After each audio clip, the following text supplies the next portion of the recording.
attacks us with nuclear weapons, danger will come not just from blast or heat or nearby radiation effect, but also from fallout.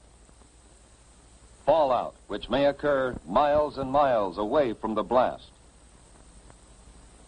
You need to know about fallout, what it is, how to detect it, and what to do to protect yourself against it. Everybody needs to know. Yes, this does mean you. Watch and listen. One day, these facts may save your life. What is this fallout, anyhow? Just bits of radioactive fall out of the mushroom cloud of the nuclear explosion and settle on the ground. These bits of matter can be dangerous. You're exposed to some radiation every day, from cosmic rays or other natural sources of radiation. These exposures are too small to hurt you. But when a wartime nuclear explosion occurs, a serious fallout follows.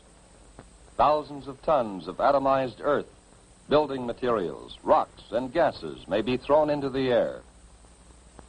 And the mushroom cloud containing them sometimes moves as high as 100,000 feet, nearly 20 miles up. Some of the radioactive particles spill out near the explosion site. Others may be carried for 10, 50, 100 miles or more. But how will you know if there is fallout? You can't hear, smell, taste, or see the radiation. But you yourself can detect the fallout particles that produce it. The easiest time to do this, without special instruments, is when the fallout is settling through the air. This starts any time from about 1/2 hour to several hours after the explosion, depending on how far away you are. And it continues to fall for an hour or longer. Usually you can see the fallout. So if there has been an explosion of a nuclear weapon within a few hundred miles of you, you should suspect every unusual concentration of dust in the air of being fallout.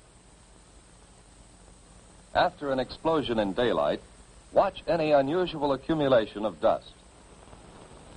At night, put a white or light-colored plate outside.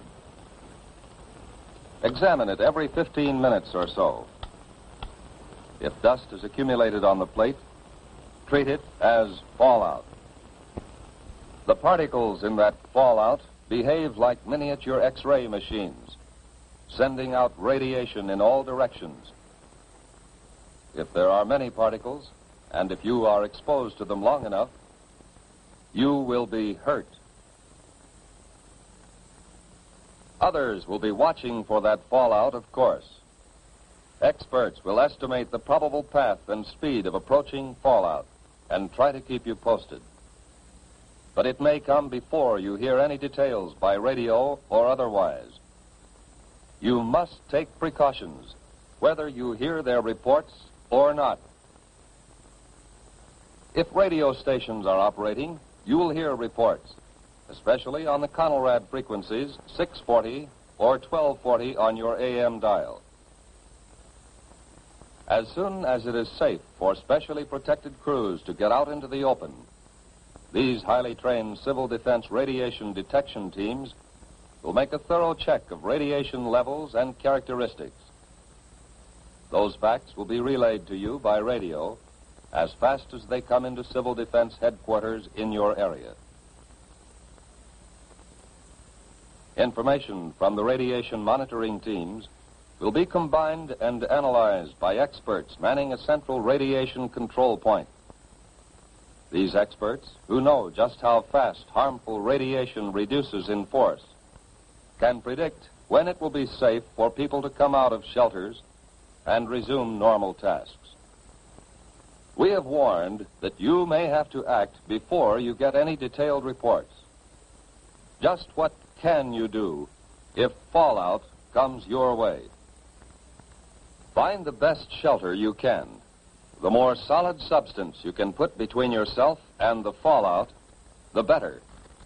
But an ordinary frame house with windows closed will give considerable protection. In a house, it's best to get on the floor, away from doors and windows. Or if you can, find a location with additional walls in the center of the building. A basement is even better if the house has one. Large buildings, such as apartment or office buildings, give good protection. The thick, heavy masonry of their walls and floors makes it hard for radiation to get through. Basements, inside rooms, or corridors on the lower floors are safest. The basement of any house or building will become a good improvised shelter if you block the windows with sandbags and place other sandbags on the floor above the shelter area. If you don't have sandbags, thick, solid layers of books, magazines or newspapers, or even a series of file cabinets of books, magazines or newspapers, or even a series of file cabinets standing close to each other can cut the radiation danger. In some parts of the country, there are storm cellars or outside vegetable storage cellars. They may be used as shelters from fallout. If you plan to use such a cellar or your basement or any other shelter, stock it with food and supplies. To equip and supply your shelter area, you need some of the same things you might take on a vacation camping trip. First, sleeping equipment to fit your shelter area. Folding cots or sleeping bags and blankets. Then, food and water. There should be at least a 2-week supply. You'll want plenty of fruit juices and lots of your family's favorite canned foods. The drinking water supply should be rotated often to be sure it's fresh. And don't forget such basic needs as sugar, salt, pepper, and other seasoning that your family ordinarily uses. Now, some equipment. A radio is very important. It should be a battery portable with spare batteries. A transistorized radio is best, as the batteries last longer. Next, you need light in the form of flashlights and a battery-operated lantern. Then, a good first aid kit. Now, plates, cups, silverware. A can opener and a bottle opener are important. Add to these things enough closed containers to take care of garbage and human waste. Especially if there will be children in the shelter, include some books and magazines, paper and pencils, maybe 1 or 2 small, simple games. The best protection of all is the special shelter built according to specifications of your local civil defense organization. This has an air filter to allow ventilation, but keep dust out. And it has at least 3 feet of earth over it. It would be a good idea to go right now to your local civil defense office to secure plans for the type of shelter you want, and then to get busy on construction. Plans are simple, using standard materials. So maybe you can do the job yourself. But all this special shelter talk won't help very much if you are caught way out on the open road. If that happens, keep driving until you see a building, which may be a house or barn, church or school. Drive as close to the building as you can. Then get yourself and your family out of the car and take cover in the building. If you live on a farm and have sufficient warning, get your animals under cover and give them enough food and water to last several days. And if you can, cover any piles of hay or harvested crops that may be outside. If the explosion has been some miles away, you will have time to fill tubs and other containers with water before fallout arrives. All locations where outside dust does not penetrate will be safe storage points for water. Whatever kind of shelter you find, settle down and make the best of it. If there are others with you, help them by being as calm as you can, and don't be discouraged. You can go out for very brief periods if you are well covered and keep the dust off your skin. Wear heavy boots or shoes and pants tucked in or tied around the bottom to keep dust out. If any dust gets on you, brush it off promptly. And when you have a chance, wash it off. That dust can burn your skin. But what happens if you do get exposed to a great deal of fallout? Food or water has been contaminated by the dust. Internal damage may occur. When dust has been left on skin, there will be skin burns. When you have been near dust too long, there may be radiation sickness. Exposure can even cause death. If you have had considerable exposure, you will vomit and grow weak. But after a few hours, this sensation will pass, and by the next day, you may have had the last of it. Even if you have been exposed to excessive fallout, you may eat and drink just as you normally would. But don't force yourself.